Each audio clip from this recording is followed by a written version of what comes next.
গরুর ভুঁড়ি কিংবা পাঙ্গাস মাছ দিয়ে তৈরি হচ্ছে পায়েস। শুনতে অবাক লাগলেও এটাই এখন ভাইরাল নেট দুনিয়ায়। সিরাজগঞ্জের সলঙ্গা থানার রামকৃষ্ণপুর ইউনিয়নের পুস্তিগাছা গ্রামের দুই ভাই আশরাফুল ইসলাম ও হারুনর রশিদ এই ব্যতিক্রমী সুস্বাদু পায়েস রান্না করে রীতিমতো ভাইরাল।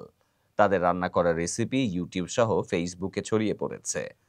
দুই ভাই এসব ব্যতিক্রমী রেসিপি ফেসবুক, ইউটিউবে আপলোড করে মাসে আয় করছেন প্রায় লাখ টাকা। কখনো পাঙাশ মাছের পায়েস, কখনো গরুর ভুঁড়ির পায়েস, সজনে পাতার রুটি কিংবা ইলিশ মাছের রুটি সহ বিভিন্ন ভিন্নধর্মী সুস্বাদু রান্নার রেসিপি তৈরি করছেন দুই ভাই। রান্নার পর বিনামূল্যে প্রতিবেশী ও দূর দূরান্ত থেকে আসা মানুষকে খাওয়াচ্ছেন, আর প্রতিদিন রান্নার ভিডিও ফেসবুকে আপলোড করে মাসে লাখ টাকা আয় করছেন। তাদের এই রেসিপি নিয়ে ইতোমধ্যে সামাজিক যোগাযোগ মাধ্যমে হইচই। আশরাফুল ইসলাম বলেন, আমি মেকানিকের কাজ করি। ফেসবুক ভিডিও থেকে টাকা আয়ের বিষয়টি জানতে পেরে একটি ফেসবুক ও ইউটিউব অ্যাকাউন্ট খুলি।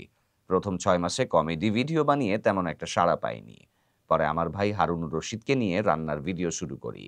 ইতোমধ্যে ইলিশ মাছ ও সজনে পাতার রুটি এবং গরুর ভুঁড়ির পায়েস তৈরির ভিডিও ব্যাপক ভাইরাল। এতে মাসে প্রায় লাখ টাকা আয়। বেশি ইনকাম হলে অসহায় মানুষের পাশে দাঁড়ানোর ইচ্ছা আছে। আশরাফুলের সাথে রান্নায় যুক্ত হওয়া হারুনুর রশিদ ছোটবেলা থেকে রান্নায় পারদর্শী। হারুন বলেন, আশরাফুল ভাইয়ের কথা শুনে ব্যতিক্রমী রেসিপি তৈরি করতে শুরু করি। বিভিন্ন ভিন্নধর্মী সুস্বাদু রান্নার রেসিপি তৈরি করে ফেসবুক, ইউটিউবে আপলোড করেছি। এতে ব্যাপক সাড়া পেয়েছি। ভবিষ্যতে আরও ইউনিক রেসিপি তৈরির চেষ্টা করছি। আশরাফুল ও হারুন আর রশিদের মা কোহিনুর বেগম বলেন, দুই ছেলে ছোট থেকে অনেক কষ্ট করেছে।